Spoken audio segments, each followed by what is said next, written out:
அனைவருக்கும் வணக்கம். நான் உங்கள் மாஸ்டர் பாலா. இன்னைக்கு 30 நாள் பயிற்சியில் 4வது நாள் பயிற்சி 4 அடி பார்க்குறோம். இந்த 4 அடி அப்படின்னா என்ன அப்படின்னா, முன்னோர்கள்லாம் வந்து 4 வீடு அப்படின்னு சொல்லுவாங்க. இப்போ ட்ரெண்டில் இருக்கிற ஆசான்கள்லாம் என்ன செய்கிறாங்க அப்படின்னா 4 பாக்ஸ் ஆங்கிலம் பயன்படுத்தி 4 பாக்ஸ் அப்படின்னு சொல்கிறாங்க.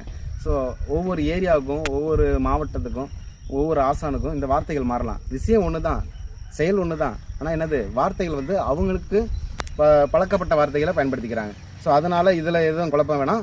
4 பாக்ஸ் 4 அடி 4 வீடு எல்லாம் ஒன்று தான். ஸோ நம்ம 4 அடி இங்கே வந்து நம்ம 4 அடின்னு பார்க்குறோம். 4 அடி இப்போ போவோம்.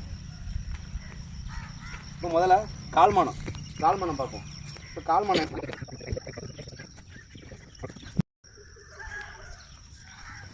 இப்போ உங்களுக்கு சின்ன பிரச்சனை இருக்குது, அதாவது புரிதல் வந்துச்சு. இப்போ என்ன மிஸ்டேக் அப்படிங்கிறத நான் சொல்கிறேன், சரியா? முதல்ல கொஞ்சம் பண்ணிக்கங்க. இப்போ நம்ம நிலை நிற்கிறோம், நின்றுட்டு இங்கேருந்து கவனிங்க. நம்ம வீச்சு போடும்போது முழுசாக கம்ப்ளீட் பண்ணிடணும். ஒரு வீச்சு பண்ணிவிட்டு இந்த வீச்சு இறக்குறோம்ல, இப்போ இறக்கும் போது இந்த காலையில் கொண்டு வந்து இந்த பக்கம் நல்லா அழகாக திரும்பினோட இங்கே நிலை வந்துடும்.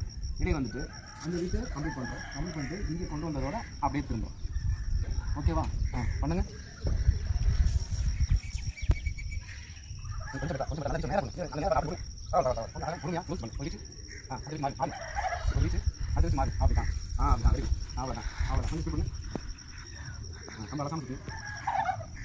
Very good.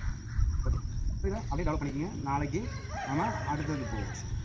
ஸோ இன்றைக்கி பாடம் முடிஞ்சு. இன்றைக்கி 4 அடி பார்த்தோம். நாளைக்கு அடுத்த பாடத்துக்கு போகிறோம். ஒரு நாளைக்கு ஒவ்வொரு பாடமாக போய் நம்ம 30 நாளில் சில வரிசையை கம்ப்ளீட் பண்ணுறோம். தேங்க்யூ. நெக்ஸ்ட் வீடியோவில் பார்ப்போம்.